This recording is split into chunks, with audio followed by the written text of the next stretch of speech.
বাংলাদেশ সহ ৭৫টি দেশের নাগরিকদের জন্য অভিবাসন ভিসা বা ইমিগ্রেন্ট ভিসা প্রক্রিয়া স্থগিত করতে যাচ্ছে যুক্তরাষ্ট্র। ২১ জানুয়ারি থেকে এই সিদ্ধান্ত কার্যকর হবে বলে জানিয়েছে দেশটির কর্তৃপক্ষ।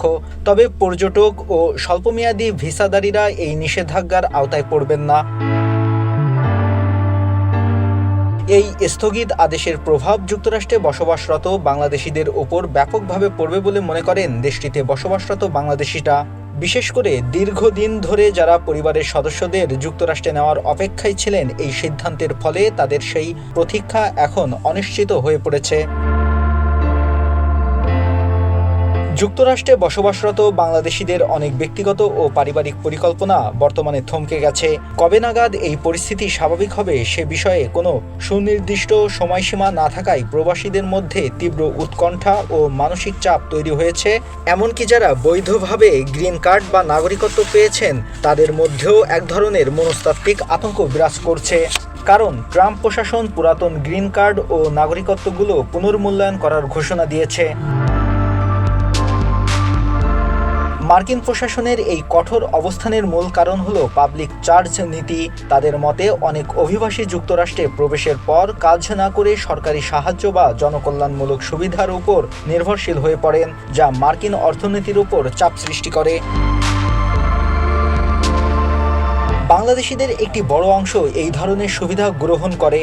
এখন থেকে যারা নতুন করে আসতে চাইবেন তাদের আর্থিক সমস্যার বিষয়টি অত্যন্ত কড়াকড়ভাবে যাচাই করা হবে। যারা আগে স্পন্সর করে আত্মীয় স্বজনদের এনেছেন এবং তারা যদি সরকারি সুবিধা ভোগ করে থাকেন, সেই দায়ভার এখন স্পন্সরের উপর আসার সম্ভাবনা রয়েছে।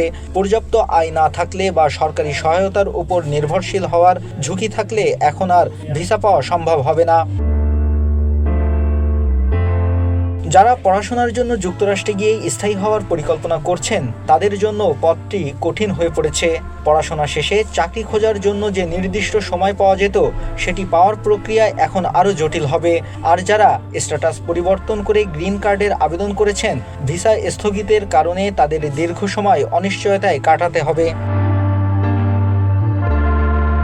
এছাড়া বর্তমানে গ্রিন কার্ডধারী কিন্তু ছুটিতে বাংলাদেশে আসতে চান, তারাও এখন দেশে ফিরতে দ্বিধাবোধ করছেন। কারণ একবার দেশ ছাড়লে বর্তমান পরিস্থিতিতে পুনরায় যুক্তরাষ্ট্রে প্রবেশ করতে কোনো আইনি জটিলতায় পড়তে হয় কিনা সেই ভয় তাদের তাড়া করে ফিরছে।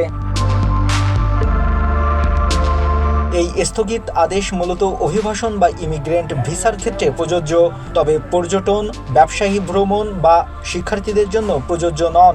ইমিগ্রেন্ট ভিসাগুলো এই তালিকার বাইরে রাখা হয়েছে, অর্থাৎ সাধারণ দর্শনার্থী বা বর্তমান শিক্ষার্থীদের চলাচলে এখন পর্যন্ত কোনো সরাসরি নিষেধাজ্ঞা নেই। তবে তালিকাভুক্ত দেশগুলোর নাগরিকরা ভিসার জন্য আবেদন বা সাক্ষাৎকার দিতে পারলেও স্থগিত আদেশ চলাকালীন তাদের অনুকূলে কোনো নতুন অভিবাসন ভিসা ইস্যু করা হবে না। Naimul Hasib, Asia post.